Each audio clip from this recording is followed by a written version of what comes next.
Hello students, कैसे हैं आप सब। आई एम मोहित और आप मुझे अच्छी तरह जानते हैं। Today our lecture is about the polymorphism. Polymorphism है क्या? We will study about the polymorphism in C sharp. So poly का मतलब क्या होता है? एक इंटरफेस में, मतलब लाइक पॉली जो हो गया मैनी में को हम कहते हैं, और जो मॉर्फिज्म या मॉर्फ होता है ना, वो फॉर्म्स को कहते हैं कि एक चीज़ किस तरह बिहेव करती है। हम इसके बारे में आज पढ़ेंगे। तो चलें आज का लेक्चर स्टार्ट करते हैं हम। आज का लेक्चर में हम क्या क्या कवर करेंगे। सबसे पहले मैं आपको बताऊंगा पॉलीमॉर्फिज्म क्या होती है, कंपाइल टाइम इसकी जो टाइप्स होती हैं, कंपाइल टाइम पॉलीमॉर्फिज्म क्या होती है, रन टाइम पॉलीमॉर्फिज्म क्या होती है, with example we will study. और इंटरफेसेस के बारे में हम बाद में, मेरी एक और वीडियो आएगी उसमें हम स्टडी करेंगे, ये आज का टॉपिक नहीं है। बाकी हम एग्जांपल्स वगैरह के बारे में स्टडी करते हैं, एग्जांपल्स भी देखते हैं। सबसे पहले पोली। पोली का मतलब मैंने आपको बता भी दिया कि मैनी और मॉर्फिज्म को क्या कहते हैं, फॉर्म्स को कहते हैं। यानी आपने कोई एक चीज़ बनाई है, वो किस तरह बिहेव करती है। मतलब एक चीज़ डिफरेंट तरीके से जब बिहेव करती है ना, उसे हम पॉलीमॉर्फिज्म कहते हैं। Polymorphism mean you can use the same method. आपके पास लेट्स सपोज एक मेथड है, आपने डिफरेंट बनाए हुए, मतलब एक मेथड के लिए आपने डिफरेंट पैरामीटर्स पास किए हुए हैं। मतलब एक मेथड है, वो डिफरेंट तरीके से अगर बिहेव करे ना, मैं आपको एग्जांपल्स के साथ बताता हूँ उसको। ये चीज़ समझ लें पॉलीमॉर्फिज्म में आती है। But it work differently depending on the object और इनपुट। मतलब एक वो अब जो डिफरेंट तरीके से बिहेव इस तरह करेगी कि या तो उसका इनपुट डिफरेंट होगा, जो चीज़ आपने उसे दी होगी, मतलब चीज़ एक होगी। जैसे अभी हम आप कंपाइल टाइम में मेथड ओवरलोडिंग के बारे में पढ़ते हैं, उसमें एक मेथड है, उसके डिफरेंट पैरामीटर्स हैं। मतलब एक मेथड जो है वो डिफरेंट तरीके से बिहेव करता है। अब इसकी दो टाइप्स होती हैं, कंपाइल टाइम होती है, एक रन टाइम होती है। अब कंपाइल टाइम ओवरलोडिंग में हम क्या करते हैं, ये जो रिजॉल्व होती है ये कंपाइल टाइम में होती है, और नाम ही से पता चलता है जो रन टाइम है वो रन टाइम ही में होती है। अब जो कंपाइल टाइम की फर्दर जो दो टाइप्स आ जाती हैं, वो मेथड और ऑपरेटर ओवरलोडिंग आ जाता है। मेथड ओवरलोडिंग में क्या होता है, आप मेथड सेम मेथड यूज़ करते हैं, उसके डिफरेंट पैरामीटर्स होते हैं। इसी तरह ऑपरेटर ओवरलोडिंग में क्या होता है, ऑपरेटर होता है उसमें ओवरलोडिंग हो रही होती है, ये चीज़ होती है। और वर्चुअल और ओवरराइड के बारे में बताऊंगा। एब्स्ट्रैक्शन जो है ना, हमारा नेक्स्ट लेक्चर होगा। एब्स्ट्रैक्ट जो है हमारा इस लेक्चर के मतलब नहीं है। बाकी मैं आज जो पॉलीमॉर्फिज्म के बारे में हम आज स्टडी कर लें। अब मेथड ओवरलोडिंग की एक एग्जांपल मैं आपको बताता हूँ। लेट्स सपोज एक हमने क्लास मैथ बना दी, ठीक है। उस मैथ क्लास में हमने एक ऐड किया, ऐड का मैथ बना दिया, ठीक है। अब ऐड का मेथड, ये भी एक बेसिक एग्जांपल है, आप इसको समझ। इंट ए इंट बी हमने रिटर्न करवा दिया ए प्लस बी, यानी एक मेथड है, उसके दो पैरामीटर दे दिए, हमने उसको पास कर दिया। अब हमने एक और मेथड बनाया, पब्लिक इंट ऐड।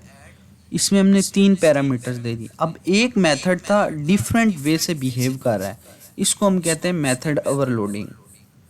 अब ऑपरेटर ओवरलोडिंग की भी एक एग्जांपल है, ये भी देख लेते हैं। लेट्स सपोज ये एक क्लास बॉक्स है, इसमें हमने दो डेटा मेंबर्स दिए, लेंथ और वेट।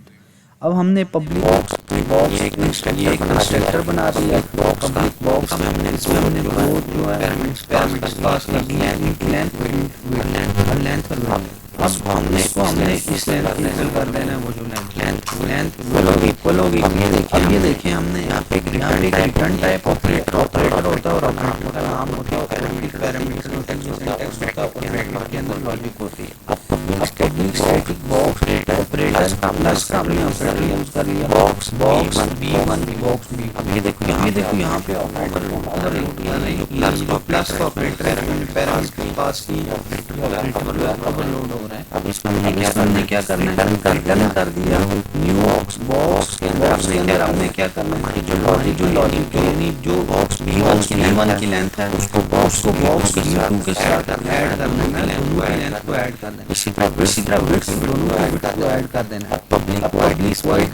हमने बना दिया। अब डाटा यूज करके यहाँ पे लेंथ और वेट इस तरह हम जब इसको जब कॉल करेंगे जब क्रिएट होगा तो फिर राइट साइड पे एक हमने मेन मेथड क्लास बना दी। अब बॉक्स B1 हमारे पास एक ऑब्जेक्ट बन गया। अब इस ऑब्जेक्ट को हमने देखें लेंथ और विड्थ अब ये कंस्ट्रक्टर को वैल्यूज पास 10 और 5। अब बॉक्स की वैल्यू हो जाएगी वैल्यू 10 और 5 हो जाएगी और दूसरे बॉक्स की जो वैल्यू 20 और 15 हो जाएगी। यानी यहाँ पे पहली वैल्यू और सेकंड वैल्यू आगे कंस्ट्रक्टर को बॉक्स या क्लास का नाम है बॉक्स 1 जो है का नाम रीलोकेट करता है। जो बॉक्स आगे 10 और 15 कंस्ट्रक्टर का नाम है कंस्ट्रक्टर में हमने वैल्यू हो जाएगी उनको ये चीज पास जो पैरामीटर मेंबर्स पास हो। इसी तरह हमने सेकंड ऑब्जेक्ट बनाया कि वो लेंथ चाहिए। Box result B1 plus box अब ये रिजल्ट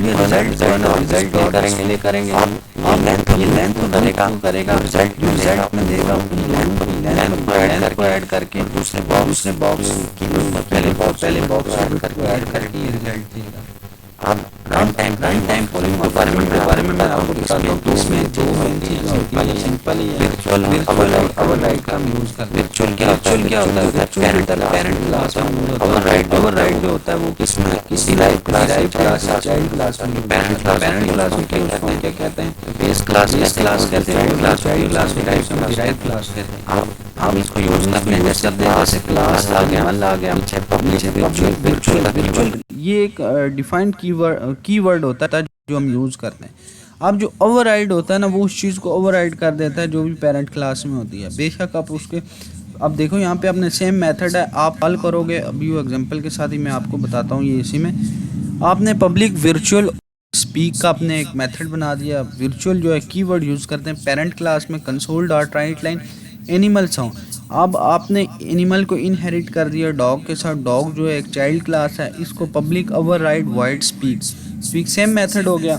यहाँ पे console dot right line dog barks जब आपने देखा रेफरेंस आपने ऑब्जेक्ट करना है एनिमल जो यहाँ पे एनिमल जो पहला होता है ये हो गया जो भी हो गया पहले देखा बॉक्स था। अब यहाँ पे अगर आप एनिमल अब यहाँ पे एनिमल चीज बता रही है कि ये एनिमल क्लास ये जो ऑब्जेक्ट का नाम है और न्यू जो है डॉग अब ए डॉट्स क्या है इसको कॉल करेगा ये जो है पहले वाले को चला। अब यहाँ पे ओवरराइड होके जो चाइल्ड क्लास बॉक्स है वो चीज प्रिंट मैटर करता है कि ऑब्जेक्ट के रेफरेंस में मैटर करता है। यहाँ पे डॉग होता तो फिर रेफरेंस पास करने के लिए आसानी होगा।